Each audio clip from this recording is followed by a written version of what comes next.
Have you heard about the new pet protections for Colorado tenants?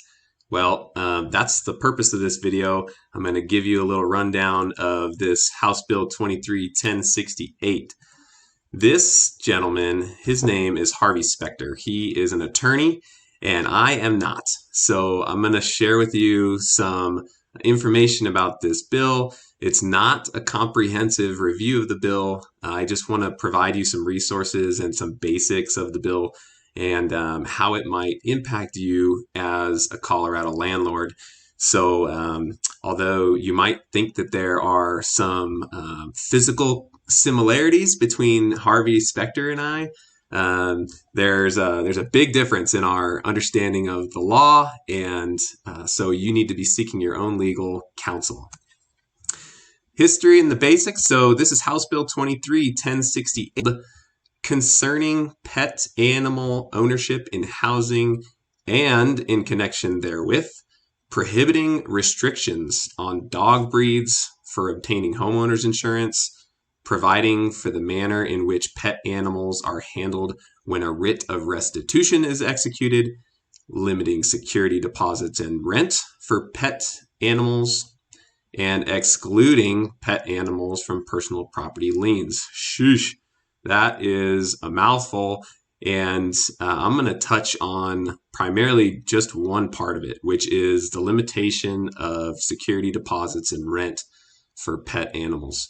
So historically speaking, there has not been any standardized pet deposits or pet rent. So prior to the passing of this law, a landlord could determine at their discretion what a reasonable increase in the security deposit might be for the existence of pets and what the reasonable increase in the monthly pet rent could be in their sole discretion. But now that is no longer allowed. You must comply with this new state of Colorado law, and it went into effect on January 1st, 2024. So if you don't know about it yet, the time I'm recording this video is May of 2024, so I'm a little late getting you this information, but hopefully this will help you remain compliant with the new law.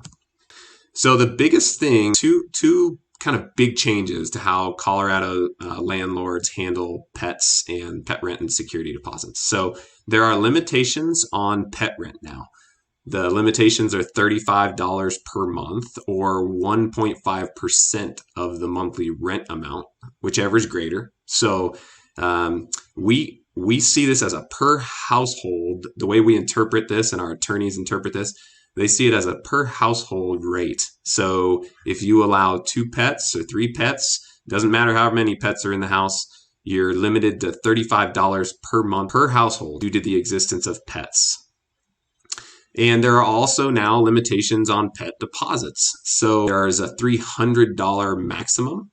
And again, that's a per household rate. So if there are pets, you can increase the security deposit, but not more than $300. That security deposit that's related to pets must be refundable.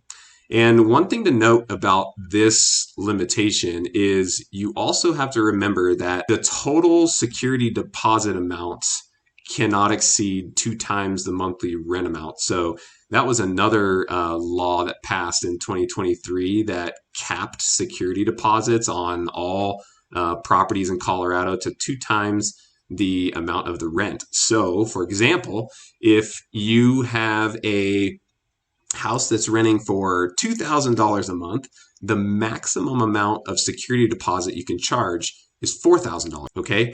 And if there are pets that live in that house, you cannot charge $4,300. You're still limited to $4,000. So as you're calculating your security deposits in a situation where a pet could be present, just remember that you're still limited to that 2 times the monthly rent amount for the security deposit in total. So I want to give you a couple stats. One is that almost 65% of all Colorado residents own a pet. My dog looks kind of like that little poodle right there that looks totally worthless, but we have a pet. I'm sure you might have a pet. Colorado ranks number 10 in the United States for pet ownership. So it's a big deal. Pets are a huge deal to people. They love their animals. I think we all do, and they're fun to have. So when it comes to recommendations, we always recommend that our clients consider allowing pets in their rental property, and I'm going to recommend that for you too.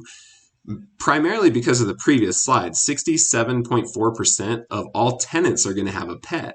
So, and we joke in the industry that, the other 32.6% that don't have a pet are going to have an assistance animal. So there's a very high likelihood that you're going to end up with an animal in your property. So you might as well start off from the beginning with allowing pets.